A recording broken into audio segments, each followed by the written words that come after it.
Hi, I'm Nader Sahuni. And I'm Nancy Vitaco.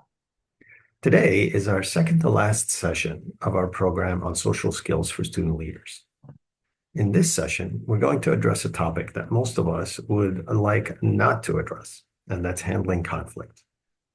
However, in a world full of imperfect people having relationships with other imperfect people, it's one of the most important skills to have. Without knowing how to effectively manage a disagreement, a social slight, or something that offends us, a friendship can get distant and shallow with resentment or bitterness piling up. Or one friend can just plain cancel the other. Let's be honest, it's uncomfortable or maybe even terrifying for some of us to imagine addressing a conflict. Now, Nancy, I know that there are different strategies for conflict resolution, but what's the strategy that you're going to walk us through today? Well, the role play that I have for us today will highlight some key steps. Initiating a conversation about the conflict, for one. Two, reflecting back what the other person said and validating their feelings. Three, checking for understanding. And four, owning your part in the conflict. Here's the setting. I'm leading a small group and you've been attending since day one. Recently, two new people have shown up and I'm paying them more attention than you. You're feeling betrayed and you respond badly by spreading rumors about me, that I care more about growing the group than about deeper discipleship. I've heard the rumors and now I'm reaching out to you. Here, can I talk to you for a minute? Sure, Nancy, what's up? I've heard from the others in IV that you're not very happy about how I'm leading the group. Who told you that? How are you feeling about how the group is going? Well, I guess there are a couple of things I don't like. Like what? I really want to hear. Well, it seems like the group's changed since the two new people started attending. It feels like it's all about them all of a sudden. What makes you feel that way? You know, it used to feel like we used to talk a lot, we used to hang out after meals, or we used to hang out after a large group.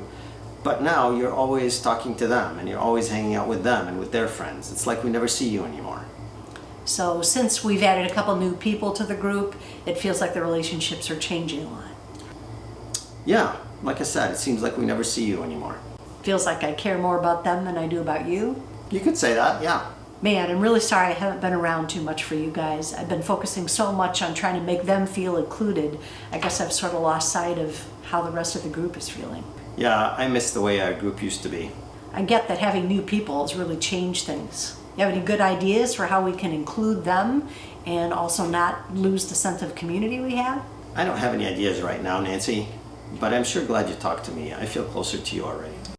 So I cared enough to invite Nader to share what seemed to be bothering him. He eventually shared enough for me to understand what he was feeling. I then validated that. I showed him understanding without getting defensive about my leadership.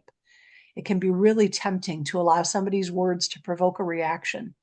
I could have come back and attacked the rumors he was spreading or defended myself, making it a point, though, to humbly try and understand where the other person's coming from instead of defending yourself is critical if your goal is to maintain a healthy and God honoring friendship.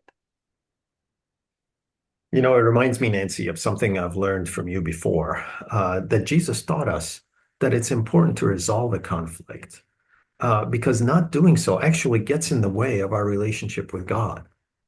In Matthew 5, Jesus says, if you're offering your gift at the altar and there remember that your brother or sister has something against you, leave your gift there in front of the altar. First, go and be reconciled to them. Then come and offer your gift. Okay, now it's time for you to try. Here's how the role play will work. One of you is the small group leader and the other is the member. You can use a different conflict if you like. The small group leader will initiate talking about it, reflect back what the other person said, validate their feelings, check for understanding, and then own their part in the conflict and apologize as needed. After you do it once, stop. Share how it felt to be on either side of the conversation. Then switch roles and do it again.